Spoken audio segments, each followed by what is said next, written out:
PSC ടോക്സിലേക്ക് ഏവർക്കും സ്വാഗതം. ഒരു അപ്ഡേഷനുമായിട്ടാണ് എത്തിയിട്ടുള്ളത്. നമ്മൾ ഓൾറെഡി പറഞ്ഞിരുന്നു, തിരുവനന്തപുരം LP കാൻഡിഡേറ്റ്സിന് ഡേറ്റ് എത്തിയിരിക്കുന്നു. ജാനുവരി 29, 30, 31 ദിവസങ്ങളിൽ രാവിലെയും വൈകിട്ടുമായി 15ഓളം കാൻഡിഡേറ്റ്സിനെ വീതമാണ് ഇൻ്റർവ്യൂ ഷെഡ്യൂൾ ചെയ്തിരിക്കുന്നത്. ഇതിനെ തുടർന്ന് വയനാടും ഇൻ്റർവ്യൂ ഡേറ്റ് എത്തിയിട്ടുണ്ട്. എല്ലാവരും തന്നെ വളരെ വേഗത്തിൽ തന്നെ നിങ്ങളുടെ പ്രിപ്പറേഷനുകൾ സ്റ്റാർട്ട് ചെയ്യേണ്ടതാണ്. ക്ലാസ്സുകൾക്കായി ഒരുങ്ങണം. വിദ്യാഭ്യാസം, അതുപോലെ തന്നെ എഡ്യൂക്കേഷൻ ഡിപ്പാർട്ട്മെൻറ്റ്, പുതിയ ടെക്സ്റ്റുകൾ എന്നിവയെ ബേസ് ചെയ്തിട്ടുള്ള എല്ലാ വിവരങ്ങളും നിങ്ങൾ ഓൾറെഡി പഠിച്ചതാണ് എങ്കിൽ കൂടി ഒന്നുകൂടി എല്ലാം പഠിച്ചെടുക്കേണ്ടതാണ്. പുതിയ വിവരങ്ങൾ പല യൂട്യൂബ് ചാനലുകളും ക്ലാസ്സുകളുമായിട്ട് നിങ്ങൾക്ക് ലഭിക്കും.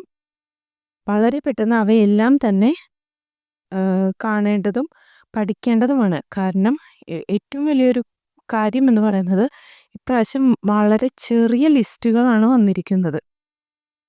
കഴിഞ്ഞ വട്ടത്തെ അപേക്ഷിച്ച് നോക്കുമ്പോൾ കഴിഞ്ഞ പ്രാവശ്യത്തെ അത്ര ലാഗ് ചെയ്ത് ഇൻ്റർവ്യൂ പോകില്ല. കാരണം ചെറിയ ലിസ്റ്റുകളാണ്.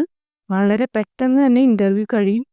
എല്ലാ ജില്ലകളിലും പ്രത്യേകിച്ച് LP ജാനുവരി, ഫെബ്രുവരി, മാർച്ചോടുകൂടി കംപ്ലീറ്റ് ആവും. മാർച്ചിലേക്കൊന്നും ചിലപ്പോൾ എത്തിയെന്ന് വരില്ല. അതിന് മുമ്പ് തന്നെ കംപ്ലീറ്റ് ആവാൻ സാധ്യതയുണ്ട്. അതിനെ തുടർന്ന് UP ഇൻ്റർവ്യൂവും ഉണ്ടായിരിക്കും. UPയുടെയും വളരെ ചെറിയ ലിസ്റ്റുകളായതുകൊണ്ട് 2 മാസത്തിനുള്ളിൽ എന്തായാലും ഇൻ്റർവ്യൂ എല്ലാം തന്നെ കംപ്ലീറ്റ് ആവും. തീർച്ചയായും നിങ്ങളെല്ലാവരും തന്നെ വേഗത്തിൽ പ്രിപ്പറേഷൻസ് തുടങ്ങുക.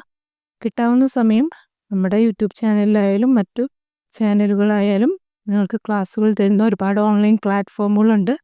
എല്ലാത്തിൽ നിന്നും പ്രത്യേകിച്ച് ക്ലാസ്സുകൾ കേൾക്കുന്നതോടൊപ്പം തന്നെ നോട്ടുകൾ എഴുതി വയ്ക്കാനും അവസാന ദിവസങ്ങളിൽ നമ്മൾ LP UPക്ക് വേണ്ടി പരിശ്രമിച്ചതുപോലെ ഒരു ക്വിക്ക് റിവിഷന് വേണ്ടി, അപ്പോൾ ആ സമയത്ത് എന്തായാലും ക്ലാസ് കാണാനൊന്നും നമുക്ക് സാധിക്കില്ല.